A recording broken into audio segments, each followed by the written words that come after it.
Temujin. That name probably doesn't ring a bell for most people. Not like the one he took later. Exactly. Genghis Khan, the man who goes from this abandoned kid on the steppe to founding the largest contiguous land empire in history. It's an almost unbelievable story. And the sources say his impact, it permanently altered the worldview of entire civilizations. We're talking European, Islamic, East Asian, everyone. But getting to the truth of that story, that's the real challenge, isn't it? It's a huge challenge. This is a deep dive mission unlike any other because to study him, you have to pull from sources in over a dozen languages. A dozen. Oh, yeah. Mongolian, Chinese, Persian, Arabic, you name it, and they're fiercely contradictory. So it's not just a language problem. Not at all. It's a bias problem. Take The Secret History of the Mongols. It's their own foundational text, but it's surprisingly critical. It talks about him killing his own half-brother. Wow. Wait, why would their own source include something like that? That feels like bad PR for your founding father. Well, you have to remember who it was for.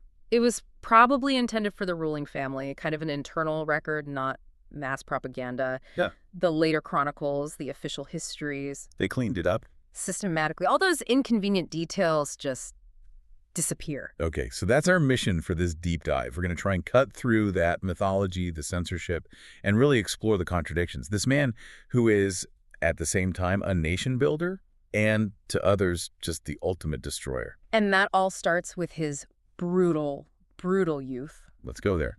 He was born Temujin into the Borjigin clan. What, around 1162? That's the most cited date, yeah. But even that's not stable. Could be 1155, could be 1167.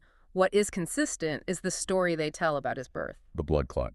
The blood clot. Born clutching a clot of blood in his hand, a sign, that he was destined to be a great warrior. Bit of dramatic foreshadowing. But the real trauma, the thing that I think defines him, happens when he's just 8 years old. Yes. His father, Yasugai, who's a minor Mongol chieftain, he's poisoned by a rival tribe, the Tatars. And just like that, everything falls apart for the family. And when you say falls apart, you mean on the steppe. That's a death sentence. It's close to one. His own clan, the Taishud faction, they just abandoned them. His mother, Herlun, and all her children, they're cast out. That betrayal from your own people, I can't even imagine. It's everything. It plunged them into this desperate, near-starvation lifestyle. They're just hunting rats, digging for roots. And you can see how that would instill a deep distrust of the old tribal system. And a need for a different kind of loyalty. A personal, absolute loyalty. And that desperation leads directly to his first really chilling act of ruthlessness. Killing his half-brother better. The Secret History is very explicit about it. He and his younger brother, Khazar, essentially ambush and kill better, probably over a dispute about food, about resources. And this wasn't seen as... Oh, no, it was a huge taboo. Fratricide. His mother was reportedly furious with him. But from Temujin's cold, pragmatic view, he took out an internal rival and secured his own position as head of the family. The end justifies the means. Even then, he knew he couldn't survive alone. He marries Berthe at 15 and immediately uses a wedding gift, this expensive sable cloak, as a political bargaining chip. A brilliant move. He gives it to Togrul, this powerful Khan of the Carrot tribe, basically buying protection and an alliance. He's playing politics before he's even really a man. And he's charismatic. He starts attracting his own followers.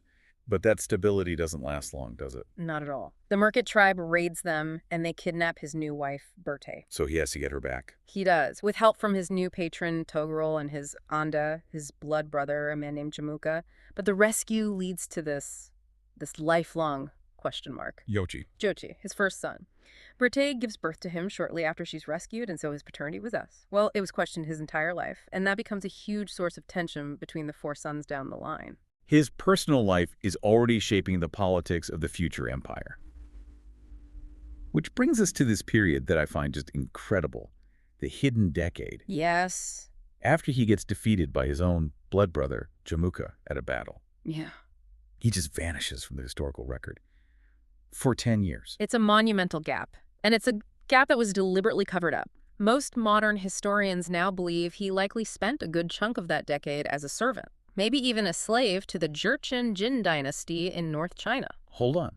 The man who would later conquer the Jin Empire spent years serving them. That's the theory, and it completely shatters that triumphant narrative of the unstoppable hero, doesn't it? It does. And that's exactly why you won't find it in any of the official Mongol sources. It was a massive stain on the prestige of the ruling family to admit the founder had been, subjugated. That experience, it must have been his education. It was his masterclass. He wasn't just surviving, he was learning. Yeah. He saw firsthand how a large sedentary empire was run. He saw their siege technology. He was patient. Which sets up his return.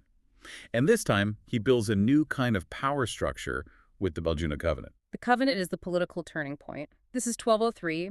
He's been betrayed by his patron Togrul. He's on the run. He has just a handful of followers left. And there, by a muddy lake called Baljuna, they all swear this oath.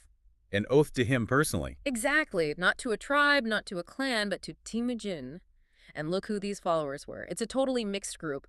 Men from 9 different tribes. There were Christians, Muslims, Buddhists in that group. It's a proto-nation, as some historians call it. It is.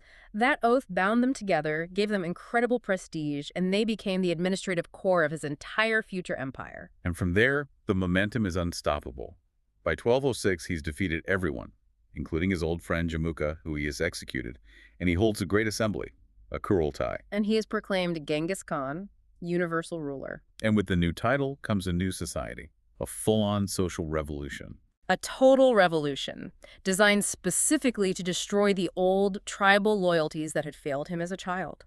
He replaces it all with a meritocracy, with loyalty directed only to him and his family. The famous decimal system, dividing everyone into units of tens, hundreds, thousands. Right, the Arban, Jahun, Minkan. But it wasn't just a military organization, it was a social one. You were no longer primarily a member of the Taichud tribe. You were a soldier in this commander's unit of 1,000. It broke the old power structures completely. And who were these commanders? That's the most radical part. Many of his top generals, his nukad, were commoners. Men like Subutai and Jelme were sons of blacksmiths. Unthinkable in Europe or China at the time. Absolutely. Your lineage was everything there. Under Genghis, if you were talented, and more importantly, if you were loyal, you could command 10,000 men. It ensured the army's loyalty was to him, not to some regional aristocrat.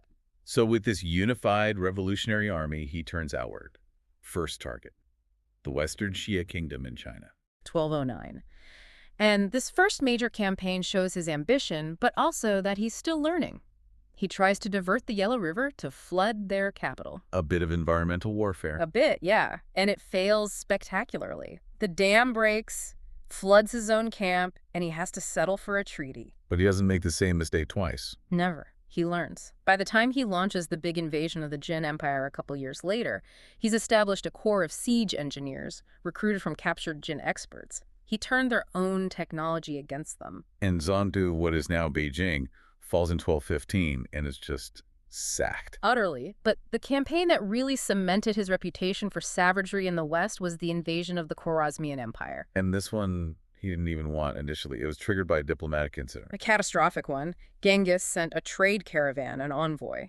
A Khwarezmian governor decided to massacre the merchants and seize the goods. Then, to make it worse, the ruler, the Shah, executed Genghis's main envoy and sent his head back. A massive insult, a direct challenge to his authority. It was a death sentence for their empire. Genghis was reportedly infuriated. He put the China campaign on hold and marched west with his entire force. And the Shah made a terrible strategic mistake. The worst possible. He didn't meet the Mongols in the field. He garrisoned his best troops inside his huge, wealthy cities thinking they were safe. But for a mobile army like the Mongols, that's just a series of targets. A series of pins to be knocked down one by one, and the destruction was... It's hard to even fathom. You look at what his son Tului did in the region of Khorasan. It was industrial-scale annihilation. 3 of the world's great cities at the time, Nishapur, Merv, Herat, were just erased. Contemporary Persian historians put the death toll from just those 3 cities at over 5 million people. And look, modern historians think that number is probably an exaggeration, but it tells you the scale of the trauma. That's the number they believe. That's the horror that was left behind. To the Islamic world, he became the ultimate accursed enemy. And while that's happening, his other generals, Jebi and Subutai, are on this incredible raid. The Great Raid, 7,500 kilometers. They circle the entire Caspian Sea, they hit Georgia, and for the very first time, they clash with the armies of Kievan Russes.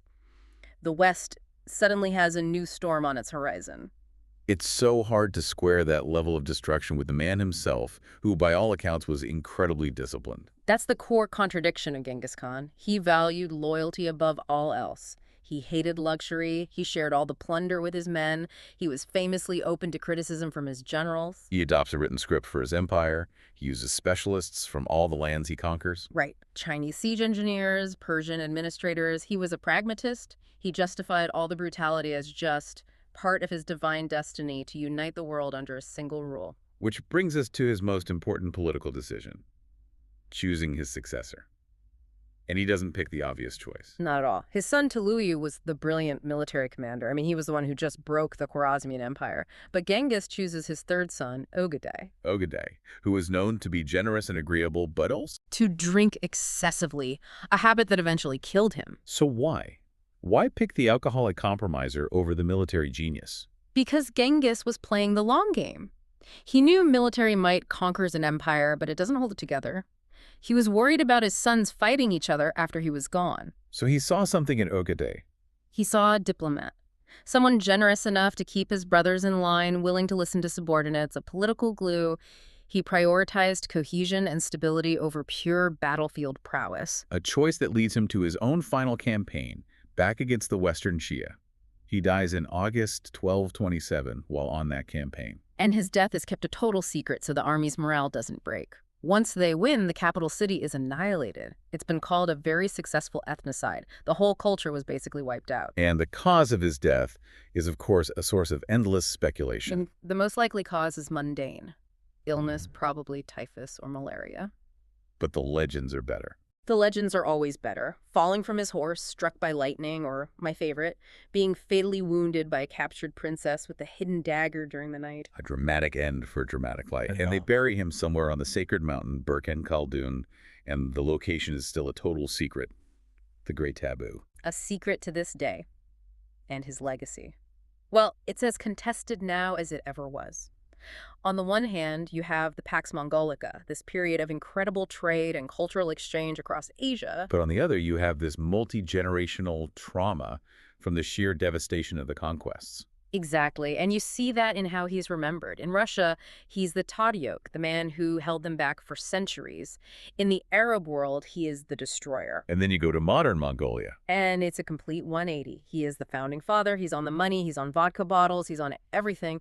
They celebrate his political genius, the meritocracy, the rule of law, and they kind of downplay the whole conquering the world part. So his real legacy wasn't the empire itself, which fractured pretty quickly, but the systems he built. I think so. The loyalty structure, the meritocracy, the legal code. He was a master of identifying talent and building systems that could run without him. But that brings us back to that final contradiction, the final puzzle. It's succession. Yeah. Think about this. Here is a man obsessed with merit, with ability, with order. He builds the largest empire in history on those principles. And then, at the most critical moment, he has to choose a successor. And he passes over his most able military commander to Louis for Ogedai, a compromise candidate with a known serious flaw. The drinking. The drinking. So why would a leader so focused on perfection and ability knowingly elevate a flaw at the very top? What does that tell you about the difference between the strategy you need to conquer the world and the messy, brutal politics you need just to keep your own family from tearing it all apart? That choice. That contradiction, I think that's the key to the whole story.